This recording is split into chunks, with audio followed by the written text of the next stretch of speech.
Basic Instinct, 1992, réalisé par Paul Verhoeven et écrit par Joe Estera, est un thriller érotique qui a marqué les années 90 par son audace et sa provocation.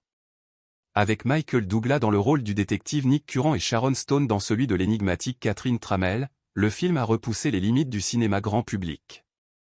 Pourtant, c'est la scène d'interrogatoire où Stone incrosse ses jambes, révélant une nudité explicite qui a cristallisé les débats, propulsant l'actrice au rang de superstar tout en déclenchant une controverse sur le consentement et le pouvoir à Hollywood.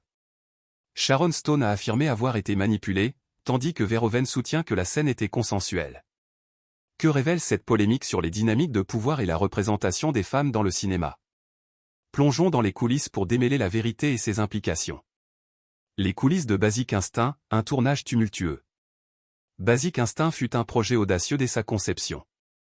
Le scénario de Joe Estera, vendu pour 3 millions de dollars après une guerre d'enchères, était un pari risqué pour Carolco Pictures, visant à mélanger néo-noir, érotisme et suspense, Web 0. Paul Verhoeven, connu pour Robocop et Total Recall, fut choisi pour sa capacité à marier provocation et style visuel. Cependant, la production fut marquée par des tensions. Estera et Verhoeven s'opposèrent sur des choix créatifs, notamment l'inclusion d'une scène de sexe lesbien jugée exploitative par le scénariste, qui menaça même de quitter le projet, Web 12-18. Gary Goldman réécrivit le script à plusieurs reprises, mais la version finale resta proche de la vision initiale d'Estera, avec des ajustements mineurs, Web 0. Le casting de Catherine Tramell fut un défi. Des actrices comme Michelle Pfeiffer, Julia Roberts, et Kim Basinger refusèrent le rôle en raison de son contenu explicite, Web 0. Sharon Stone, alors peu connue, décrocha le rôle après un processus d'audition de plus de 8 mois, malgré les réticences de Michael Douglas, qui craignait de partager l'écran avec une actrice non établie, Web 0-9. Douglas déclara « J'ai besoin de quelqu'un pour partager les risques de ce film.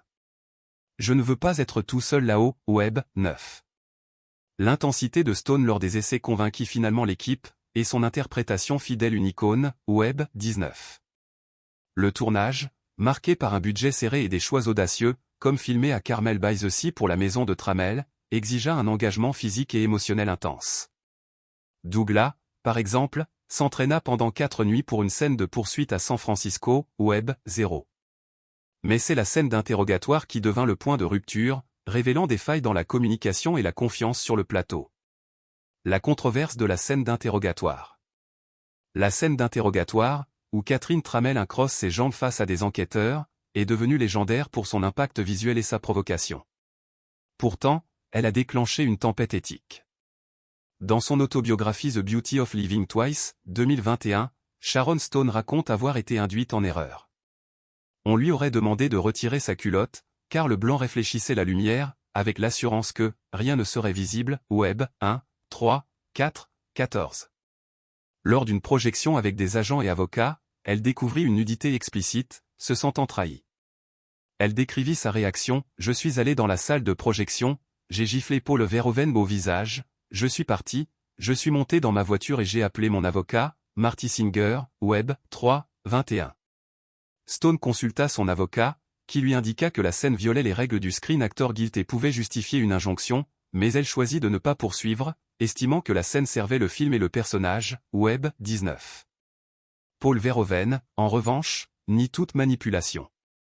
Il affirme que Stone était pleinement consciente de la nature de la scène, inspirée par une anecdote personnelle où une femme, lors d'une fête, avait intentionnellement révélé sa nudité en disant « Bien sûr, c'est pour ça que je le fais, Web 1, 5, 7, 14, 17. » Verhoeven insiste, elle savait exactement ce que nous faisions, Web 1.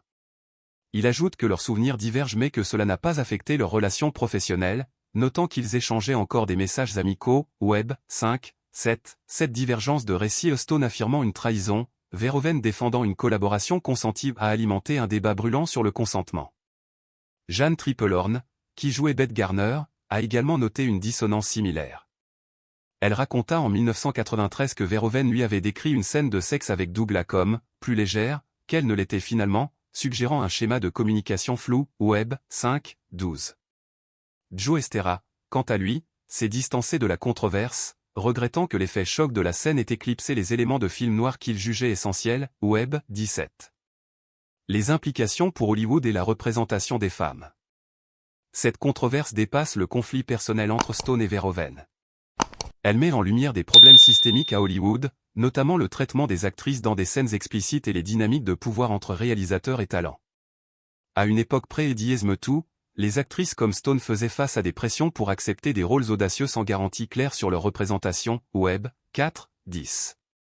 Stone écrivit, « Puisque je suis celle avec le vagin en question, les autres points de vue sont des conneries. » Web, 6, 21, soulignant son sentiment de dépossession et défiant les récits qui minimisaient sa plainte. Le film lui-même a suscité des critiques pour sa représentation des femmes et des personnages queer. Les groupes LGBTQ+ ont protesté contre les stéréotypes biphobes, accusant le film de présenter les personnages bisexuels comme manipulateurs ou dangereux. Web, 6, 8, 12.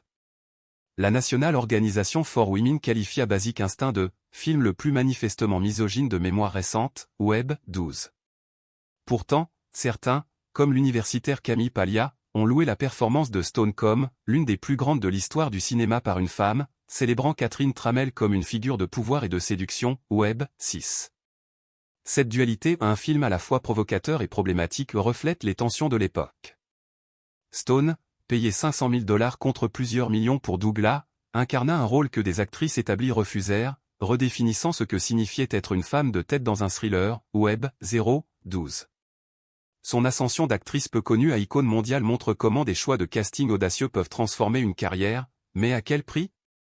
La controverse a également alimenté des discussions sur l'éthique cinématographique, notamment l'absence de coordinateur d'intimité à l'époque, un rôle aujourd'hui courant pour protéger les acteurs. Web, 24. Réponse à la question, le cinéma peut-il être provocateur et éthique? La controverse de Basic Instinct pose une question cruciale, le cinéma peut-il repousser les limites artistiques tout en restant éthique? La réponse est nuancée.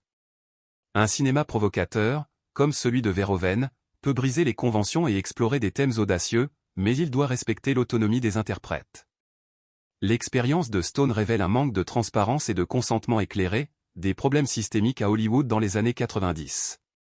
Sa décision de ne pas retirer la scène, malgré son sentiment de trahison, montre une tension entre l'art et l'éthique. Elle a privilégié l'intégrité du film, mais au détriment de son bien-être personnel. Web, 19. Aujourd'hui, des outils comme les coordinateurs d'intimité et des contrats plus clairs sur la nudité protègent mieux les acteurs.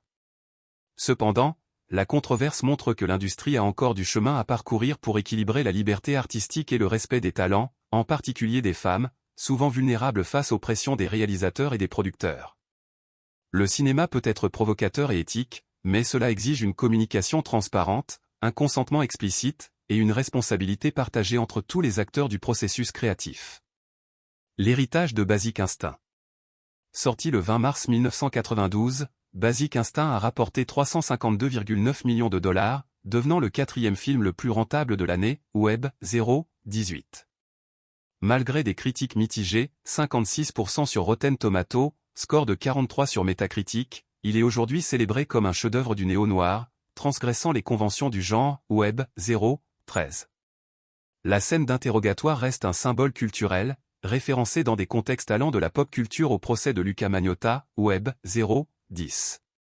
Des éditions vidéo, dont une version non censurée, ont renforcé son statut de film culte. Web, 0, 20. Pour Sharon Stone, la scène a été à la fois une consécration et un fardeau. Elle a redéfini la représentation des femmes dans les thrillers, mais au prix de cauchemars et d'une lutte personnelle. Web, 6. Verhoeven, fidèle à sa vision provocatrice, continue de défendre ses choix, tandis que le débat sur le consentement reste d'actualité. Web, 15, 24. Cette controverse, loin d'être un simple scandale, a ouvert la voie à des discussions sur l'éthique à Hollywood, influençant des changements systémiques. Conclusion. La scène d'interrogatoire de Basic Instinct est plus qu'un moment choquant, elle est un miroir des tensions entre art, pouvoir et éthique à Hollywood. Le conflit entre Sharon Stone et Paul Verhoeven illustre les défis d'un cinéma audacieux dans un système où les actrices, en particulier, étaient vulnérables. Alors que Basic Instinct reste un jalon culturel, il nous rappelle que l'innovation artistique ne doit pas se faire au détriment de l'autonomie des interprètes. Le cinéma peut-il être provocateur et éthique? Oui, mais cela exige un engagement envers la transparence et le respect. Qu'en pensez-vous? Les limites artistiques justifient-elles de tels sacrifices, ou Hollywood doit-il encore évoluer? Partagez vos réflexions dans les commentaires, likez, et abonnez-vous pour d'autres analyses des coulisses du cinéma.